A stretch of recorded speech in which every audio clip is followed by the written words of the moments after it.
எமோஷ்னலாக வீக்கான பர்சனாக நீங்கள் எதுக்கு எடுத்தாலும் அழுதுகிட்டே இருக்கீங்க, சின்ன விஷயம்னாலும் பொசுக்குன்னு அழுகிறீங்க அப்படின்னா இந்த பதிவு உங்களுக்கானது.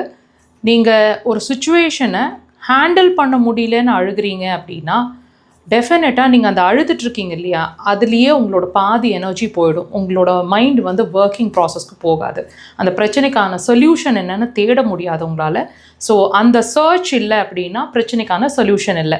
ஸோ நீங்கள் உங்களோட பிரச்சனைக்கான சொல்யூஷன் வேணும்னு நினைக்கிறீங்க அப்படின்னா தயவு செய்து முதல்ல அழுகிறத நிறுத்துங்க. திரும்ப பொசுக்குன்னு அழுதுட்டு இருந்தீங்க அப்படின்னா டெஃபினட்டாக நீங்கள் எமோஷ்னலாக வீக்கான பர்சன் ஆகிடுவீங்க.